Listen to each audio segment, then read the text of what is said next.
right, so this is week, I believe, 8. We just did Cynthia Ozik's The Messiah of Stockholm, which I hope you enjoyed. I know it was a little bit denser than the stuff we've been doing.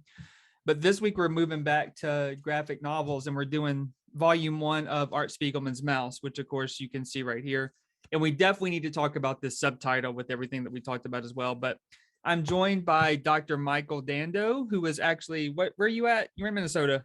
I'm in Minnesota. I'm at St. Cloud State University in St. Cloud, Minnesota, which is in central Minnesota. It's right outside the Twin Cities. So right outside Minneapolis, St. Paul. And it is currently -12. Well, it's about 70 degrees here, FYI. Neat. Yeah. Actually, it says 60 right now on my computer. But if you notice, I'm sure that you notice, I'm getting emails right here. Dr. Dando is a comic scholar. He is also a hip hop scholar and others as well. But you see positions behind him, Mouse. It looks like Black Panther. I got all my toys behind me. Yeah. One thing, move over just a little bit. I want to show him this one. Across the Tracks is a really good book. I taught that actually last semester, which is a new book by Stacey Robinson and Alverna Ball, which deals with the Tulsa Race Massacre. And it's geared towards middle school students. You can use it in high school too, but really good essay in the back too, talking about the history of Tulsa, but also in connecting it with Native American removal from Georgia, which is where you are. And I know a few of you are actually middle school teachers. And then you notice Grogu back there too, which is actually, kind of nice. Okay. Yeah. I like and I've got I've got Mouse back there, of course. And I've got Across the Tracks, which is up on Megascope. And then I've got a couple of other, the Lion Man project that I've been working on. And then Harriet Tubman, Demon Slayer. Oh, that's what that one is. These are kind of all historical narratives with some straight up like Across the Tracks and Mouse, and then others that are telling true stories using figures from history or have been narratives that have been a part of history that maybe we haven't told. So like Lion Man, like the literal the actual history, and then Harriet Tubman fighting Harriet Tubman, Demon Slayer. Like, yes, she's it's like Buffy the Vampire Slayer, but Harriet Tubman, but like right. And I haven't so there's a bunch of cool, like I put those up there on purpose because I thought they were appropriate. And I mean, I've seen the Harriet Tubman, but haven't read it yet. But we could go off. Yeah, for sure. We could go on tangents. So yeah. But I wanted to bring those up, especially the Across the Tracks, because I think for y'all, we're not teaching that. But like I said, I did teach that last semester, and it went really well. But as educators, that's a book. Yep. And with that book too, one thing I need to tell you before getting the Mouse is Stacey Robinson, the artist of that book, in an interview was very adamant in saying he made certain decisions within the artistic scope of that book to keep it from getting banned. And one of those decisions was muzzle flash from guns and other things too. He was like, anything that could get it banned, I tried to make sure wasn't there. And that was the one specific thing. It is a straightforward historical retelling of the Tulsa Race Massacre. It's not anything more. And it's actually talking about the community of Tulsa is really what it focuses on, and the individuals who made Greenwood. That's right. Black Wall Street, right? That's right. The massacres basically at the end. So yeah, it's about the development of Black Wall Street. It's a straight historical retelling. Alverna Ball does a great job, and I teach it in my teacher ed classes when we talk about ways to teach nonfiction. So this is instead of how can you make nonfiction pop? How can you make these stories that are often, like James Lowen talks about, like just rendered sort of this dry, disinteresting thing into something that the living, breathing history that it is. So I highly recommend it. And I've also taught Mouse as well. And this is something we talked about this semester, is about especially when we talked about John Akata's No Boy, and the intro to that. Ruth, I forgot her last name, her intro to that saying, it's one thing to know facts, but it's another thing to know the story of the individual. That's Precisely. And that's what we've seen throughout the books we read about Japanese incarceration, Mm-hmm. and also what we're seeing now with when we're moving into Jewish American writing about the Holocaust. Right. And one thing I want to point out to you about Mouse, and it's actually not on the bottom screen here, but we're doing 2 volumes. It's put together as one thing sometimes, but notice the subtitle here, especially with the conversations that we've been having, is My Father Bleeds History, right? When we looked at They Called Us Enemy and Takei's kind of discussions of memories, a wily keeper of the past. Remember when he's kind of happy about the train ride, but he knows that something's off, right? Or even with Hughes, memory is a weapon. So My Father Bleeds History is important because what this story is, it's the generational discussion of the Holocaust. And it's key to point out this is Art Spiegelman interviewing his father about the Holocaust. So it's his father's recollections, right? And he's trying to figure out a way to tell that story within Mouse. Right. There's a lot to talk about, and I know I gave you a lot to read with MetaMouse, but I think it's important, and with Arendt's We Refugees.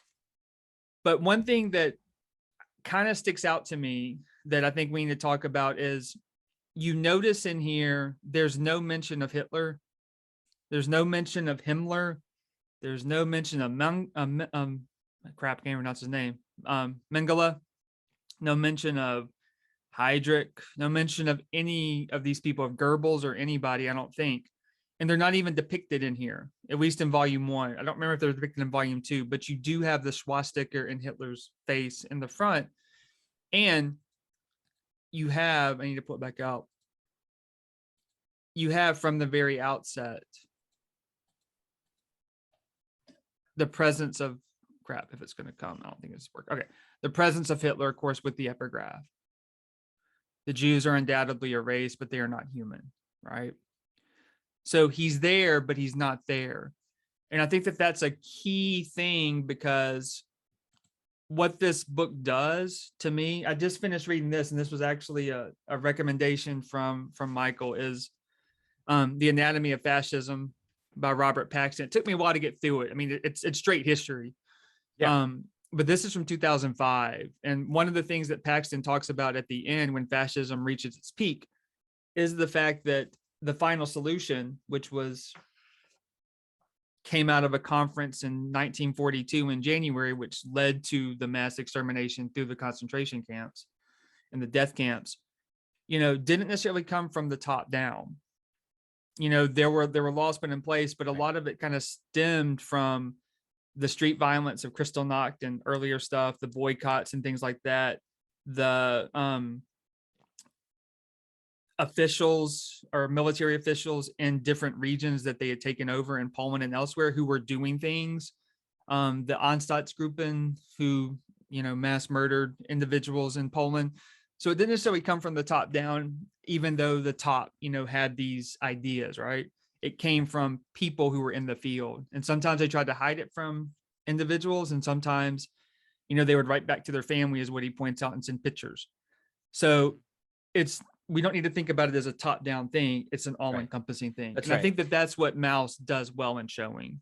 It really is reflective. There's another, if you're in all that copious free time, I'm sure that you all have, especially as teachers, but another one that's really, really important to read that is a companion piece. Well, there's 2 actually. One is called On Tyranny by Tim Snyder. And then another is called They Thought They Were Free. And They Thought They Were Free is actually written one of the first books to come out post World War II. And there's the more famous History of the Third Reich. But They Thought They Were Free. A journalist tried to figure out how could a regular person, how could this possibly be? Bakers and teachers and so forth. And so he went and he lived with, he went to a small town in Germany post World War II, and he just lived and interviewed and chatted with the folks he called what he called little Nazis, right? So so you think of and this is sort of a problem with Western history, is it's like great men or bad men and big things, right? So bad men, bad things, great men, great things, right? And this, it really disrupts this idea of it's systemic, it's structural. It's once the ball gets rolling, it doesn't need daily, you don't need all you need is the structure. All you need is, as you said, the shadow looming in the background. All you need is the epigram, right? The epigraph. I mean, sorry, go ahead. All you need is the condoning of the violence, right? And tacitly or explicitly, right? So, I mean, if you're not saying no, then you're tacitly, like in these situations, like if you're not, it's like Kendi is talking about, like you're either racist or anti-racist. There's not like, well, right. There's two things I think about here, and I haven't read the book that it's based off on, but Jojo Rabbit, I think, is a good example of that. If you've ever seen that, I can never pronounce his name.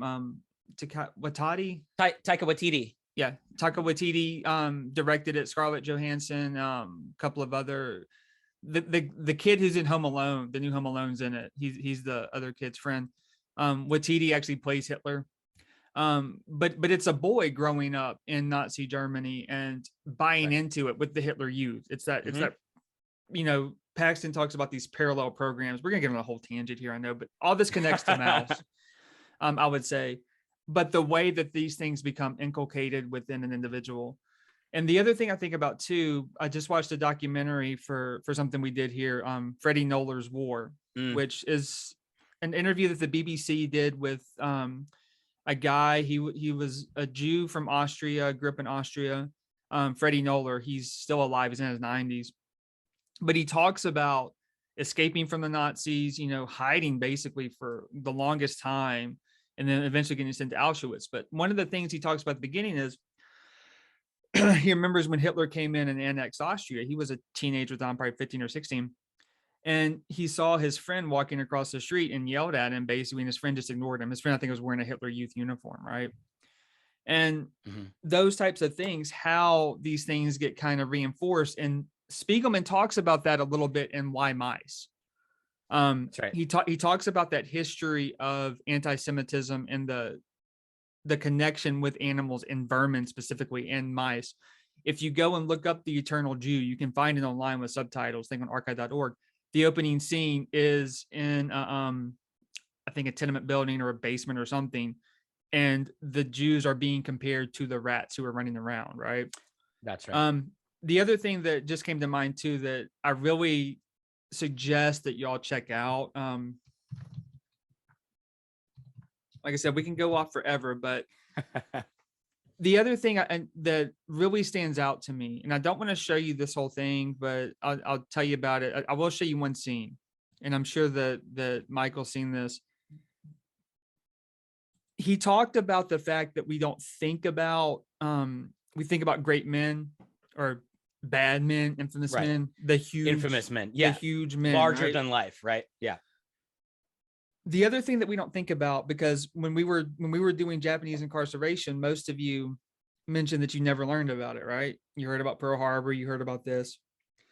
The other thing that I'm sure that you didn't hear about, that truthfully I didn't hear about, I knew kind of tangentially about, but didn't hear about until the past few years, is the influence of the Nazi regime and the Nazi ideology in the US in the lead up to World War II. And one of the things that I came across that I think is really important, it's about 7 minutes, and it's archival footage. That's all it is. It's nothing more. Is a night at the garden. And I can provide a link to you for it. And what this is, this was the German American Bund. And I think it actually gives it to you here. The intro. I'm gonna play just a little bit, and they'll tell you something. There is one scene I want to show you though. I think it gives you a little introduction. Mm-hmm.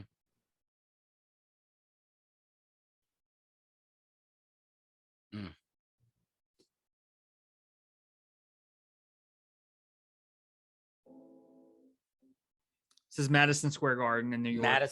The garden, same one. Yeah. So notice as well, I just want to point this out to you. The name of the rally was the Pro-American Rally. This was, like I said, the German American Bund coming to stoke support for Nazi Germany. This is 39, right before they invade, a few months before they invade Poland. And this is 20,000 people gathered, and there were protesters outside.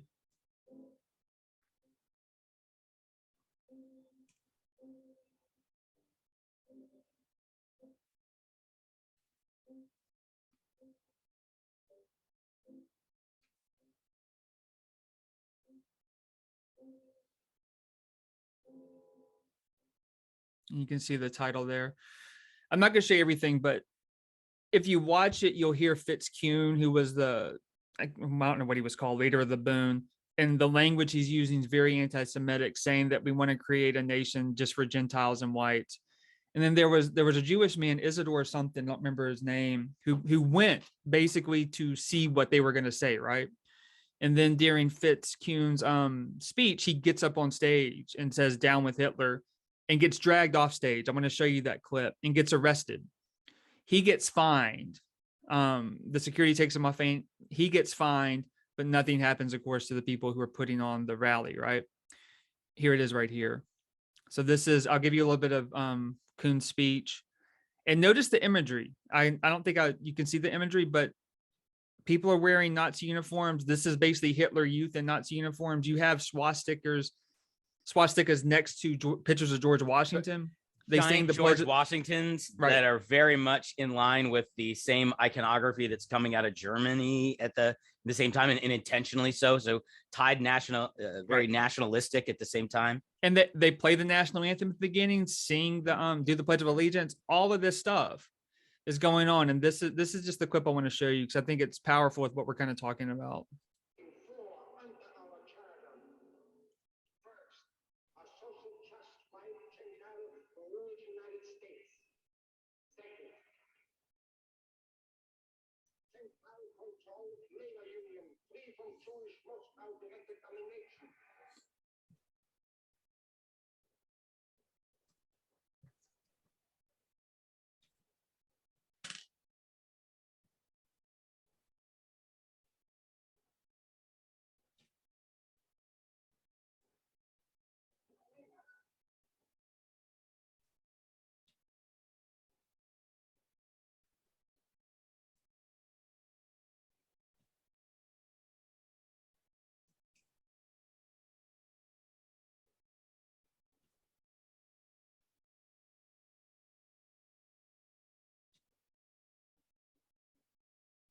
So that's I think his name was Greenbaum. So that's him.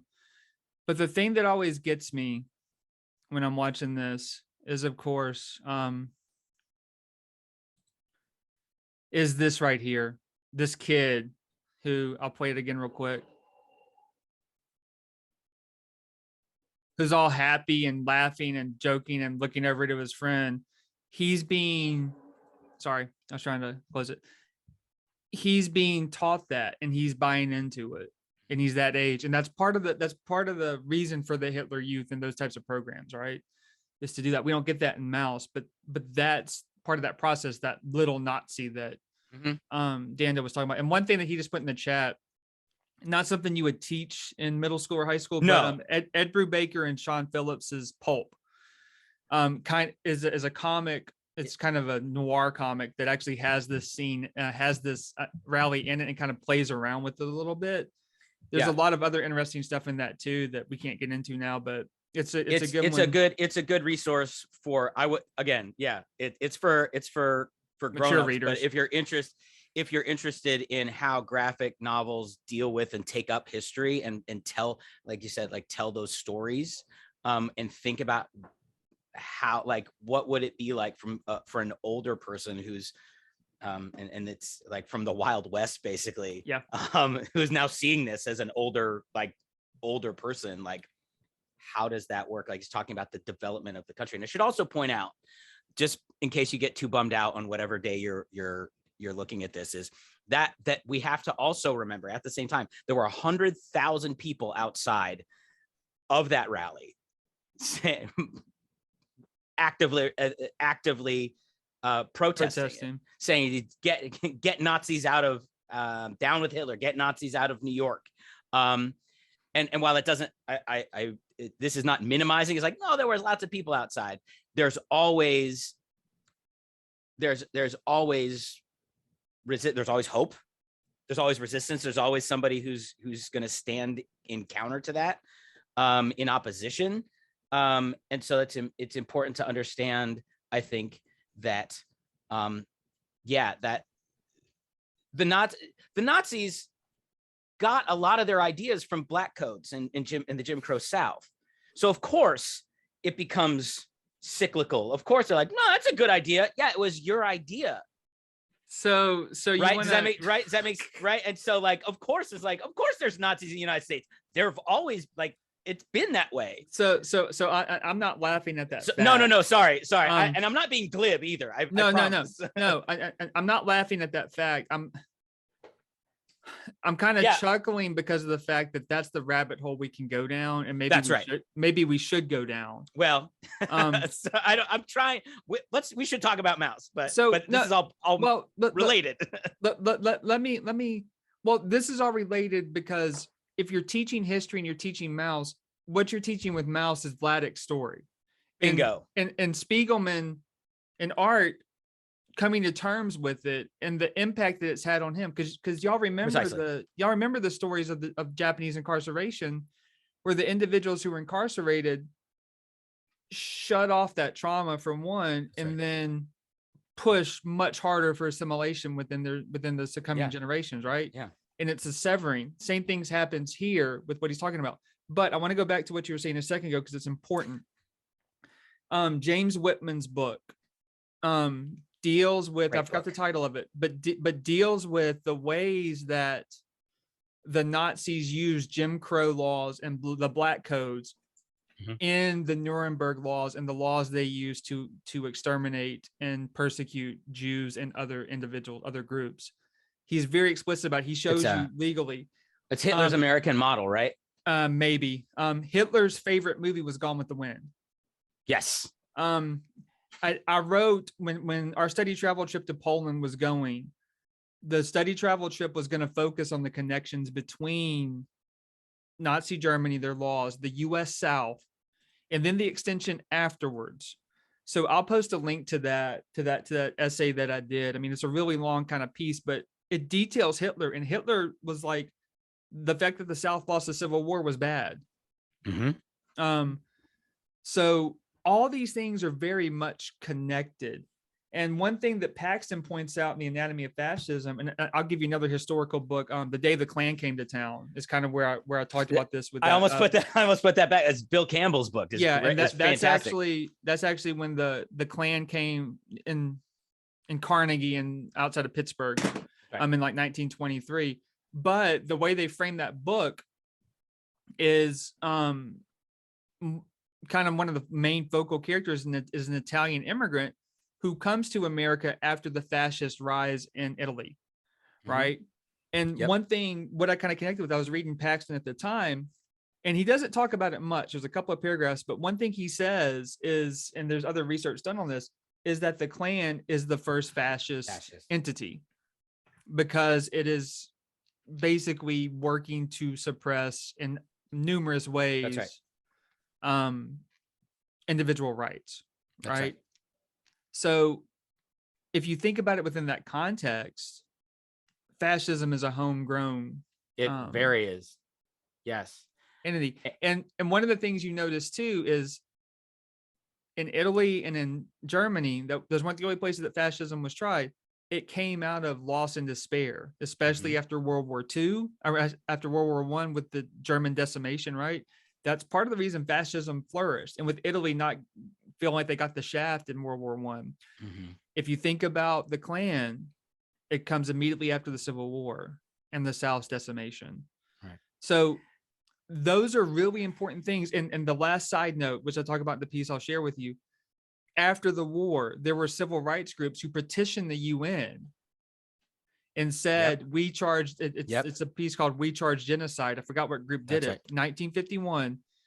And the UN, following World War II, defined genocide based off of what happened in the Holocaust. And this civil rights petition from an African-American group says that the U.S. is doing the same thing here. Same thing. They're committing the Holocaust. That's right. Lillian Smith said the same thing in Killers of the Dream. I disagree with kind of her language there, but she said the same thing. And she said the Right. same thing, that the South is a totalitarian state. Mhm. So there are these connections that we don't think about, because when I thought about World War II, I thought about, oh, D-Day, we were good, right? We did all this. And not saying Saving we weren't. Private Ryan. Yeah. I mean, Yeah. I'm not denying that what we did was good in no way, shape, or form. Right. But there's a lot more complicated history than we kind of let on. The one of the things I think when if you're teaching history, teaching Mouse, so I teach what I do at St. Cloud State is I'm the director of the language arts education program, so middle and high school. And Mouse has been, you probably heard about Mouse being banned. We can talk about this too. Right. But just real quick, the idea that we can teach Mouse independent, like that story is, quote, our story, because it's linked to the history of the United States. So it's easy. It's easier to have good guys, bad guys. What I tell people is like, it'd be super easy if it was just like Lex Luthor being the bad guy, and like we could just like stop him and everything's fine. Right. So it's like Nazis are bad guys and we're the good guys and everything's great. It's like, well, we have to tell these stories together, not divide them. We have to look at it in context in order to understand it, because if you don't understand it, then you repeat it. And I'm reading the news today. And right? Is that, do you know what I mean? Or you misunderstand it intentionally or otherwise. Well, here's my question. Here's my question. Is there a good guy or bad guy in these books? Because and the reason let me rephrase that. Let me rephrase that. And I'll tell you the reason I asked that is because there are Germans who help him. There are Poles who help them. There are Poles who give them up. There are Poles who treat them bad. There are Germans who attack them and do other heinous things. There are Jews who give them up. And I guess maybe the question this is Vladik a good guy or bad guy? What is he? Oh man. Or can we even say it that way? He's just human. Yeah, and I think one of the things that always sticks with me about Mouse is the banality of evil. Right? Like the Hannah Arendt. Yeah, exactly. Right. Just like, yeah, it's every day. It's the quotidian. It's just the violent quotidian. It's this idea of like, you can't flatten the narrative. You can't be like Germans equal bad guys. Now that doesn't mean hashtag not all Germans. Right. But what it does is it looks at like the more important discussion, I think, is how and why did people make the choices that they did. Right. And how do those choices echo? So, or reverberate or resonate. Right. So we see, and why mice is a hugely important thing. MetaMouse, like the whole book is just fantastic, but why mice matters, right? It's huge, and that's and I just gave you a selection of it, right? For sure. And actually, FYI, this would be good for you to check out. I haven't been able to do it because I have to update my QuickTime on my computer here, but there's a CD with interviews from Vladik. So he has those interviews on here, right, on the CD, or some of them. Yeah, so it does. You can actually hear Spiegelman interview his father, right? And it's super, like, it's incredibly powerful. I want to share, basically this is becoming book club, which is fine. But there's another great book. It's called Glenn Kurtz, 3 Minutes in Poland. It's 1938 Poland, about 2 weeks before Austria, the invasion.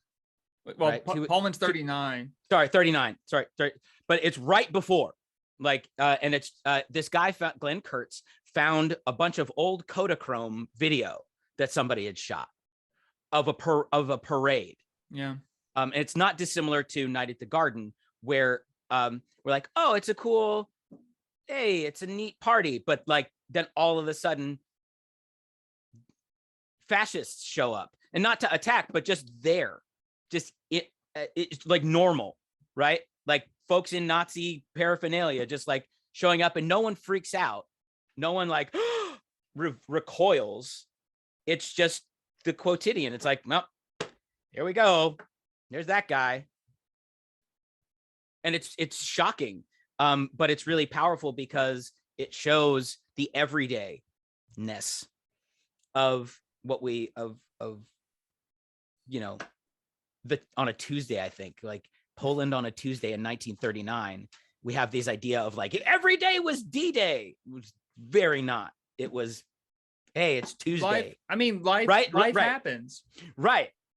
I mean, if you in Freddie Knowler's War, he talks about going to France, and even That's when right. France was invaded, he talks about what he was doing in France. Mhm. He was actually making money by taking German officers and Nazis to, like, burlesque shows or to prostitutes. Yep. That's how he was making money. Yep. They didn't know he was Jewish, right? Which is another discussion we need to have here, because I think Arendt's essay is really important with the refugees, saying that we don't want to be called refugees, for one. It gets into the discussion of language, which I think is important. But one of the key things that she keeps pointing out there too is, like, we've tried to assimilate. She talks about Mr. Cohen specifically, but that's right. Basically, he moved from place to place to place to place, tried to assimilate exuberant patriotism, yet is still kicked out, is still othered. That's right. And that connects us, of course, to discussions of immigration within the United States, within the Japanese incarceration discussions, within all of this. What does it mean? When do you put in the discussion boards, what does it mean to be truly American? That's right. And that's what that discussion gets at. And then there are moments in Mouse that look at that. I mean, what page is that? Well, I want to do this page real quick, and then we'll go to that. We'll lead us into that. But this is the opening, right? And one thing I want to point out to you with this is, with him talking to him and his dad getting on the bike, we get no information about his tattoo until volume 2. And you know that the Nazis, I mean, any kind of just cursory knowledge of the Holocaust and what occurred was that individuals were tattooed. And the reason I want to kind of point this scene out, partly because of the way he does it, he's talking about wanting to interview him, the one he used to talk to you about your life in Poland in the war. And then his dad, you see the bike and you see the tattoo right here, the numbers. It would take many books, my life, and no one wants anyone to hear such stories. And he kind of presses him, right? Yeah. Better you should spend your time to make drawings what will bring you some money, right? Like this idea of, like, what's the past is past, and what you need to do, like, you think about yourself. A survivor's tale, you need to think about yourself, because that's what the point was. Well, but people do need to hear these stories. So that brings up tension here on this page is amazing. That brings up two things. One is the placement of shame that we talked about, what they called a enemy. Yes. To Kay and his family feeling shame for something they didn't do. The same thing here. It's that survivor's guilt. The other thing too, I would say, is that aspect of the story and the importance of that story. Bingo. I think that's partly, I just noticed that's partly why he zeroes in on that number. And that tattoo is because this is why it's important, because you survived this. 6 million other Jews did not survive it. 11 million individuals overall didn't survive it, right? And the reason that kind of stuck out to me is because I don't know if you've been watching the new Wonder Years with the African American family. It's set in 1968 in Montgomery, Alabama. Wow. One of the kids' friends is there's an episode with one of his friends who goes to his bar mitzvah. So he has his bar mitzvah, right? And Dean, who's the black kid, I forgot the Jewish friend's name, but Dean, who's the black kid, his family's kind of nervous about him going, because of the fact they're like, well, some people may treat you well, some people may not, right? So he goes, so he takes his sister with him, and his sister's a little bit older, about to go to college.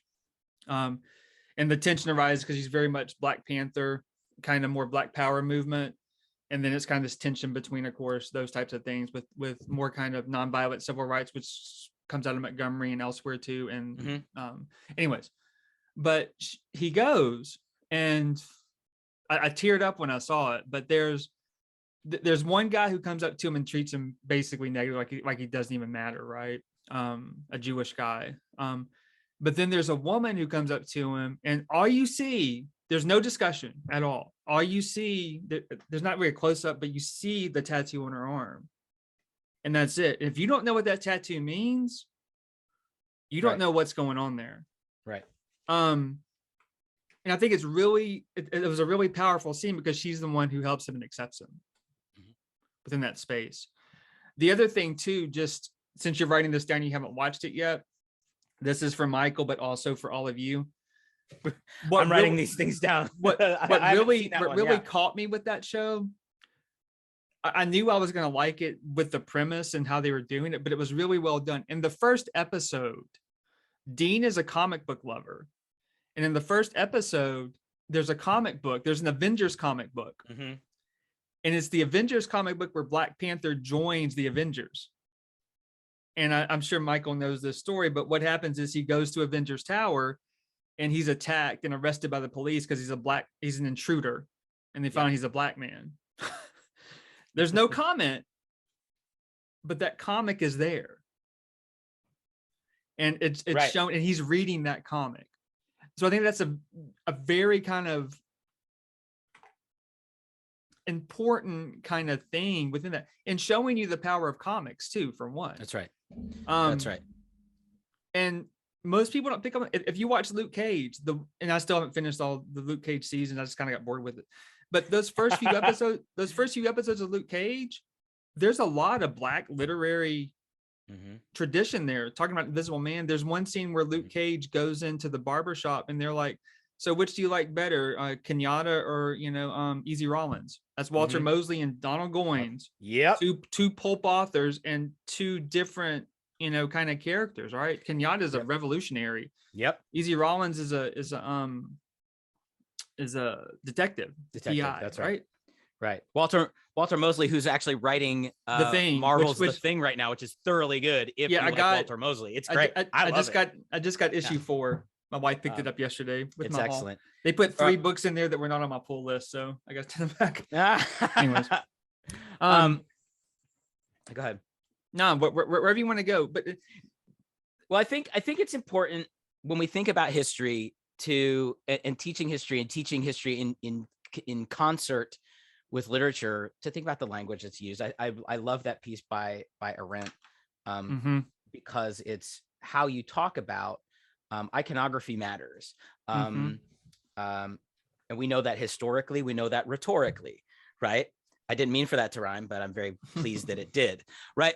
So we have to understand that this is not history removed from time, right? And what I mean is, it still resonates. Like those things still, those icons and how we talk about and who we talk about and why and when, those things still have import culturally, politically, philosophically. How we talk about each other, the stories that we tell and don't tell, as you pointed out just at the beginning, the absent presence. One of the things, just follow me here. One of the things I talk about is there's this great movie, this Disney movie that's come out called Encanto, and one of the big songs. I still haven't watched it, and I've heard it's really good. It's excellent, but one of the songs is "We Don't Talk About Bruno," and it's like the black sheep of the family, right? And the person that they don't talk about.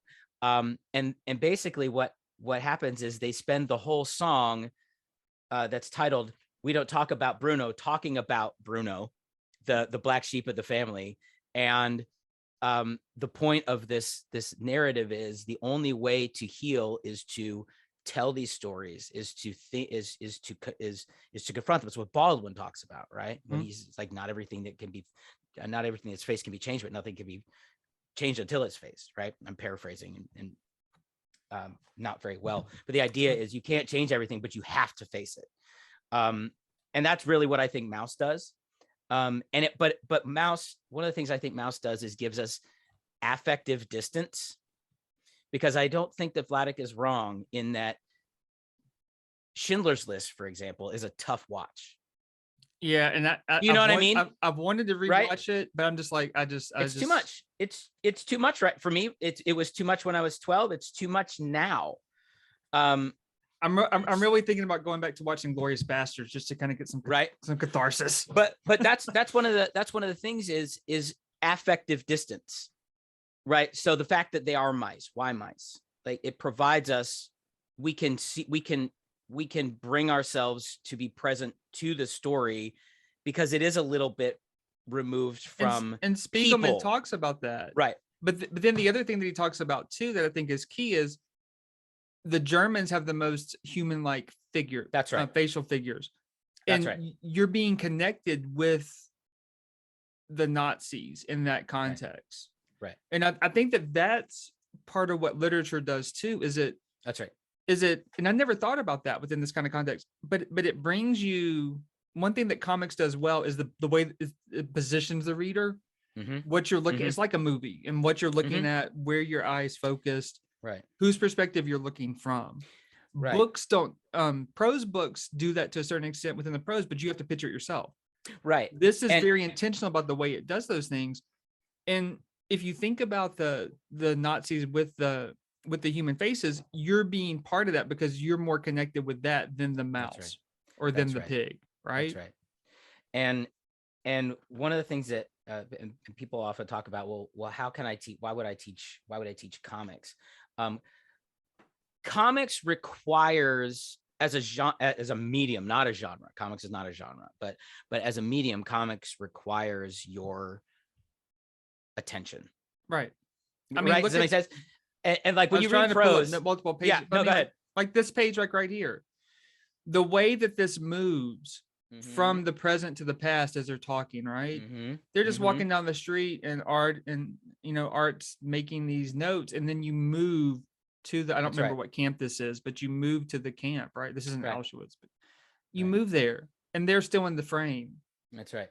So And it's this visual representation of, this is the story, this is my experience, this is the past. It goes back to Kay, and they called us enemy. Mm-hmm. Mm-hmm.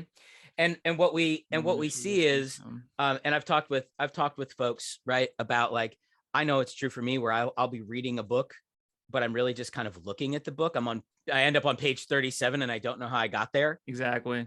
But with comics, because it is as you rightly pointed out, a visual medium, you do a couple of things. One, it does require your visual attention. And even if you're just scanning the page, you're still taking in information. Right. If that makes sense, you're still reading. And then the other thing is, you have complete control over how quickly, how fast, like, you have time. You are positioned as a witness, which is hugely important, especially in this context. You're positioned as a witness, but it's up to you how fast time goes. It's up to you how you experience it. This is kind of reader response theory. Everybody's going to bring something. Everybody's going to bring something and take something from. And so that's what comics does. And Scott McCloud talks about the gutter. Right. I mean, these things in between panels, and these aren't necessarily as clean of panels, but what happens between them and the present and going back to this past, right? That's right. And I want to show you this page too, because this page always stands out to me. This is where he's talking about the kid who's screaming, and then the soldier picks him up and slams him against the wall. That's right. Right. And this happens multiple points, not this exact thing about the kid being killed, but this type of thing happens at multiple points. There's a scene, I think it started volume 2, because I started reading volume 2 yesterday, or maybe in this one. But there's a scene where there's prisoners taken out to the woods and shot. And in this scene with the kid, we see the soldier pick him up and swing him. We don't see the violence of the face, right? We see the blood. We know what's happening. We have to fill in what's happening. That's what the gutter does. But what's important here is this next panel, where you have the past and the present. You have the soldier putting the boy down, and look at the narration. This is Vladek, and in this way the Germans treated the little ones, which still had survived a little. And then look at what he says here, and notice where the speech bubble is. That's what's important here too. It's covering up that thing, and the reason it's covering it up, not because I don't think Art wants to show it, maybe he doesn't, but the fact that Vladek says, "This I didn't see with my own eyes, but somebody the next day told me, and I said, thank God, we perish. With Paris, our children are safe." And it's that visual representation that I didn't see it. This is hearsay. So coming down to Art, it's hearsay 3 times removed. There's another scene later on too. Remember when he's walking through the city, and he goes to the corner. I don't know what page it is. Do you remember? I don't know if you ever. I don't remember. I don't remember which page. You know what I'm talking about? I do. So he's but go ahead. walking. It's at the end. He's trying to escape because Abraham, gives him the letter. He's walking through the street. I think early on. I'm trying to pull it up real quick. But he talks about. Hold up. I can't find it. But he's walking through the street and he says, I walked through the corner and I noticed, and I walked back and I heard gunshots. I didn't see anything, but I knew what happened, right? Yep. You have to fill in your head what happened. You know that these people who were trying to escape were shot and murdered. And there's, there's a couple of things I think are really important in what you said is you will not ever see this with your own eyes. Right.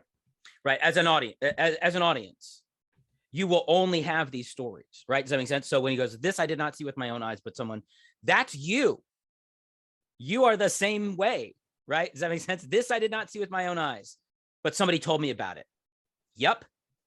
That's one of the salient points, I think. One of the most significant points is you have to hear these stories, and these stories must be told. The other thing I want to pay attention particularly to is why is this in black and white? And I don't know if you've talked about this at all. No, I haven't. I mean, but it's not like color printing didn't exist. Well, you're going to notice. Right? I mean, you're going to notice that March is black and white. Darkroom is black and white. They call it His Enemy is black and white. The only one I think we've read in color. I mean, we read Superman Smashes the Klan and New Kid, but those are different. Displacements in color, and that's a little bit different. Spiegelman talks about why it's in black and white. Yep. And the reason he says, if you remember, he was like, I kind of want to do the president maybe in colored tones and then switch it to the black. And his line of thinking was exactly like mine, truth be told. He was like, I used to think of the war as being in black and white. That's right. When I was a kid, I thought that everybody saw in black and white. Yep. And it turns out I'm not the only one who thought that. My son thinks that. Obviously you thought that. Yeah, so that's right. The other thing too, I think the problem with that though, if we want to get into this discussion, the problem with just being black and white is it removes you further and further and further away from that moment. It's that affective distance. Right. And the example I give is a civil rights movement, specifically Ruby Bridges, who is younger than my parents. She integrated New Orleans, I think 61. I always forget if it's 60 or 61. But anyways, the little girl, she was like 6 at the time, who integrated. You see the pictures of her. You typically see her walking with the marshals who are protecting her in black and white, right? But she's younger than my parents. I mean, my parents were born in 51. She was born mid-50s. She's in her late 60s, right? These things aren't as far distance as you kind of think they are. And I think that's the importance for us to realize that this generation too, Spiegelman's still alive. I mean, he was born in 47, right? He's still alive. So you're one generation removed with him from Vladik and from Anja and from everybody else that you talk about. Right. And this is not ancient history. And I think one of the things that is interesting about this is that I think it's a tension. And this is the big thing with history. George Takei's still alive. Right. I saw George Takei like 2 years ago when this first dropped at NCTE, the National Council of Teachers of English. But this idea of black and white, I think it's doing a lot of things, and there's some tension here because one, history is not, the story is not black and white, right? But you have like good guys, bad guys, right? So the story is not black and white, but it is black and white because it's a long time ago, but it's also very present. Right. So and in some ways, and I think back to, there's a movie called Kill Bill by Quentin Tarantino. And there's a portion of it that's in black and white. And the reason that he did that is because I thought they forced him to. They did. This is exactly what I'm saying. They said, well, you can keep this, but it's so violent that it will get an NC-17 rating. Yeah. We can't even rate this R because it's so violent, because there's so much blood. And that kind of resonated with me in retrospect when I'm looking at this. Look at that panel and color that panel in, and it does resonate. It hits different, right? And so it's this weird tension of making it visible and then also making the unpalatable palatable, making the invisible visible. Right? Think about this, but it's revolting. It's a tension, and it matters. Think back to Kill Bill. Yeah. When does that black and white start? Go ahead. No. If I remember correctly, is when she yanks somebody's eye out, right? That's right. So it starts when she That's yanks right. somebody's eye out, That's which right. is the visual, and then it ends when she squishes the eye, right? That's correct. It's So framed. the eye is framing it. That's right. A human eye, which is That's kind of right. like this too. And when you're talking about that, I'm thinking about March too. March is basically black and white. I mean, it's Correct. shade. It's a little bit more shades, I would say, than Yeah, this. he uses a little bit of more of the he uses the washes. Yeah. But even that, I mean, the attacks on the Freedom Riders, Right. and the images we have of that are black and white, right? So what does that kind of do? Across the Tracks is Exactly. in color. That's right. Like I said, displacement's in color, and I think that's partly because of the time travel aspect. Right. So what does that kind of do? And I want to point Right. to these pages. I mean, we're going a long time, I know, but there's so much here, and all this does connect with Mouse. I want to kind of talk about this real quick. This is when they're walking. I can't pronounce my Polish cities. I apologize. Sosnowiec. But there's an earlier panel where they're walking and living, and the paths are laid out like a swastika, right? Mm-hmm. And this is them walking on it. But this is Spiegelman talks about this page and they're wearing a mask, and you're going to see the mask come up more. Yep. In the next volume, because he's talking about himself too. And like you said, that kind of distance is kind of presented with the mask with himself as well. But this is one of those scenes too where they were going to their former governess, right, to Rishu's governess, and she, is glad to see him, it seems like, but kicks him out. That's right. And they're wearing the mask. And this panel right here is what Spiegelman talks about when Vladek and Anja are walking in their masked as Poles, right? With the pig face. Maybe we should try my father's old house. The janitor has known our family for years, and of course he accepts them. Let's try. We've got to get off the streets before dawn. I was a little safe. I had a coat and boots, so like a Gestapo wore when he was not in service. But Anja, her appearance, you could see more easy. She was Jewish. I was afraid for her. And he points out within big tail. MetaMouse is that rat tail. That's right. It's not a mouse tail. It's more of a rat tail.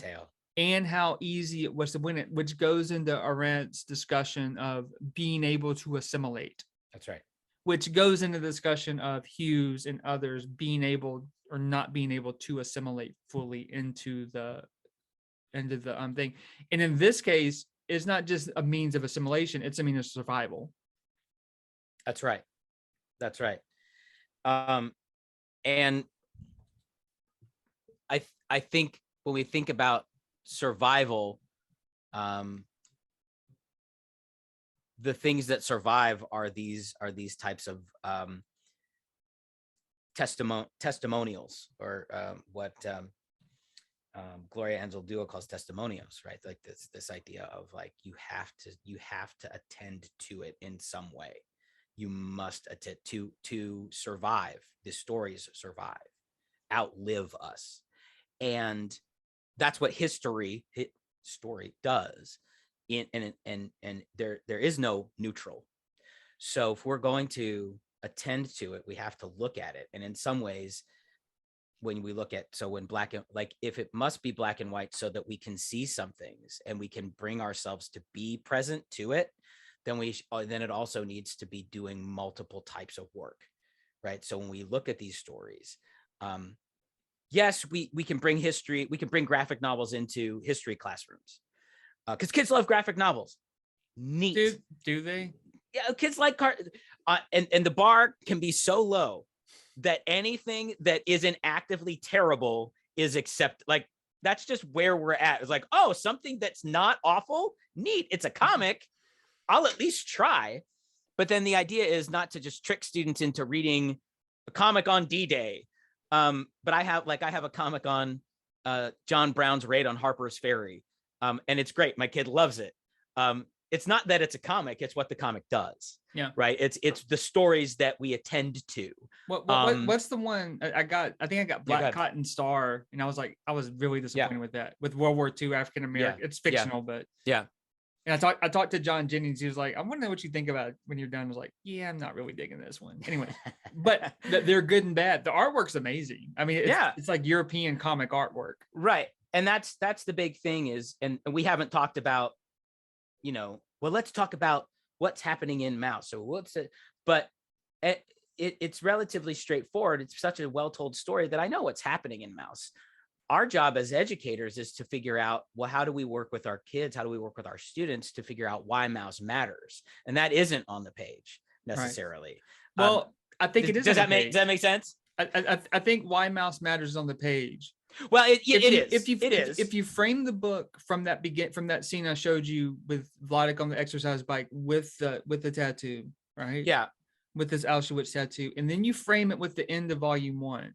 Right. I think it shows you to a certain extent why it matters, because all throughout volume 1, Art keeps asking about his mother's diaries, and his mother kept diaries that she wrote about the war, and his father's basically like, I burned them, right?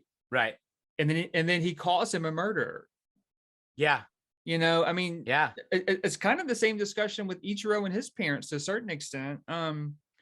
But he calls him a murderer, and the last word is murderer. Yep. So why it matters? He knows Anja, she killed herself when he was what, 20? Something like that. I don't remember. But he knows the story of her. He doesn't know the story because he wasn't looking into it. And notice even too in MetaMouse where he's talking, he's kind of like Hughes. He's kind of like Ruth, like I said, I forgot her last name, but the woman who wrote the intro to No No Boy, she's like, I knew this, but I didn't know it.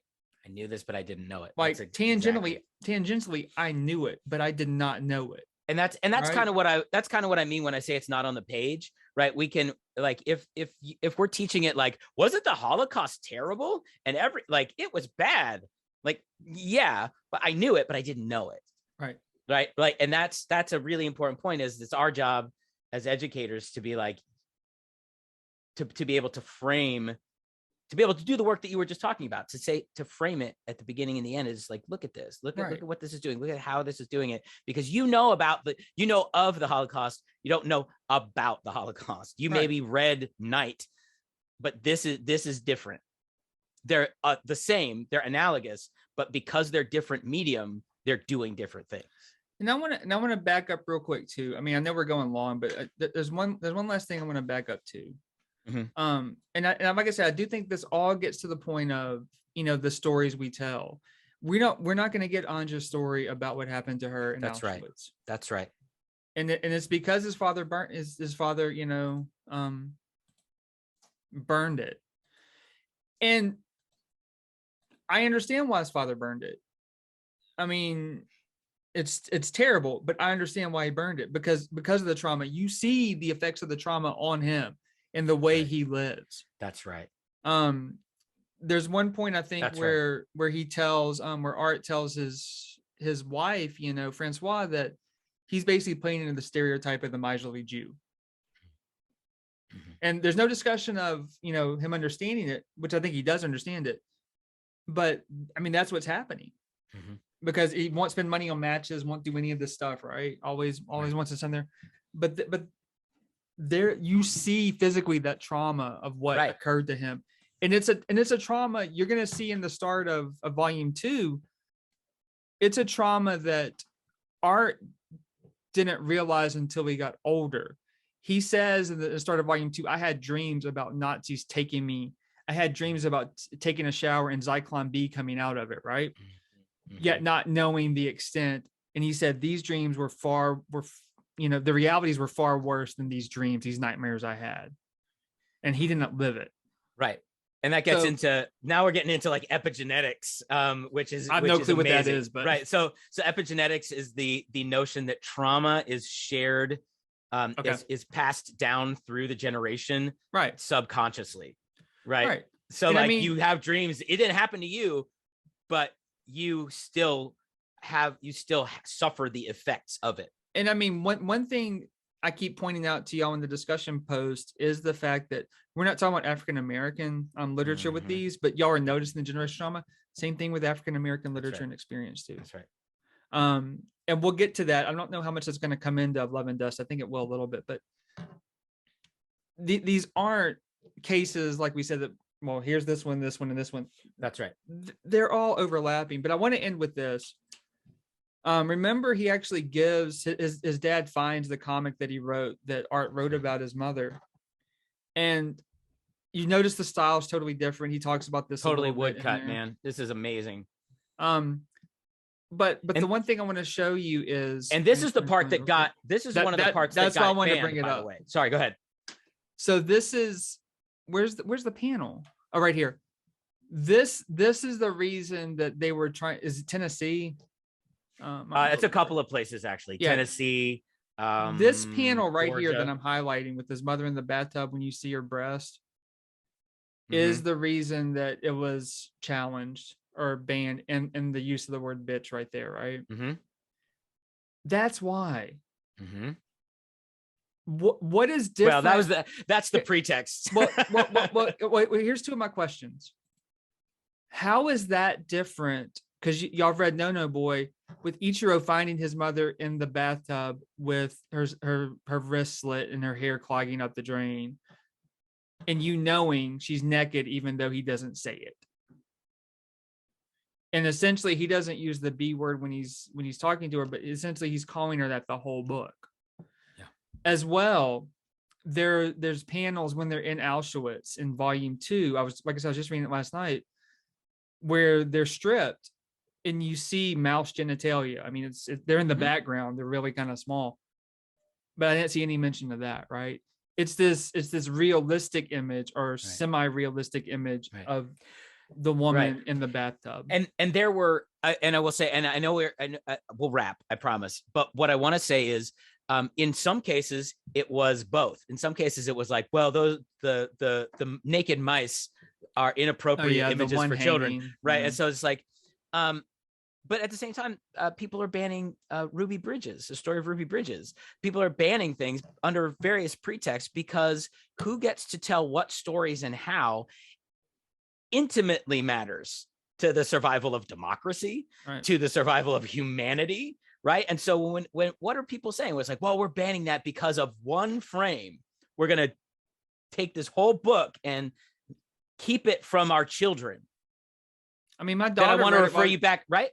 I knew my daughter read it and asked her. I forgot when she did. She read it when she was 12, while we were in Norway. Yeah, and what effect does that have? Does knowing and not knowing, seeing and not seeing, knowing and knowing, have on us, on future generations? Because I will tell you, there's a reason that kid was in the garden that night. He was invited in to bear witness to it. And now our students are being invited to not bear witness to things. So this matters very much. I think I've shown my students this, but I want to end on this. Sure. And I think I've shown this to you too. Give me 1 second to get it set up. But I think that I always think of this image. And now I think of A Night at the Garden too, in that scene. There's a lot of things I think about with this, and specifically the things that I think about dealing with. This isn't the best quality, so I apologize. But I saw this image when I was in Montgomery, before I moved here. Yeah. And initially I was like, this is a hopeful image. And then as I started thinking about it more, I was like, no, it's not. Because this is a Klan rally. The kid's a toddler and probably 2 years old, maybe a little bit older. Right after this picture was taken, this is 1992, the mother like snapped the kid up. We don't know who the kid is. But you see the black officer looking down at the kid. When I moved here, come to find out, I wasn't paying attention to the patches. It's Georgia. You can tell that by the state trooper patch. It's in Gainesville, which is like 30 minutes south of here. You know, I drive past it a lot. My wife has a job there, where she goes to occasionally. She moves over different places. Sorry. But that was here. And I think about this picture and I think about the impact of education, empathy, That's right. The rearing of children. What we teach our children is important, because this kid's looking at himself. He's not looking at the officer, looking at his own reflection. And the own reflection is, of course, giving him back what he wants, which is himself. It's the mirror stage, basically. But I mean, that's what's going on. And I think that's kind of what you're getting at a little bit. Yeah, exactly. And might I add, just to that, is the image of self is distorted, right? Because it's right. And so when Yeah, I the kid hadn't is thought seeing about themselves, that. he's not even seeing a true realistic depiction of himself. It's twisted, it's distorted. It's not real humanity. Yeah, it's this concave or twisted, convex, whichever concave, one that is. grotesque version of self, which is what which is a misunderstanding of self, a skewed version of self, right? And so that's what literature, that's what history does. And thank you all for having me. I know we've gone a little bit long, but it's just a pleasure to be able to know that this work is being done, to know that you all are out there doing this, investing your time, effort, and energy. What a great you got an amazing professor here. I was right into the camera. I'll mug to the camera here for a second. Amazing professor, and doing just incredible things. So thank you all for being part of this. Feel free to reach out to me on email, right? It's how I'll put it in the chat. mbdando at stcloudstate.edu. If you want to, you don't have to, but if you want to talk more, this is basically what I do. So I'm really pleased to have joined you. So thank you again for having me. All right. Thank you for being with us.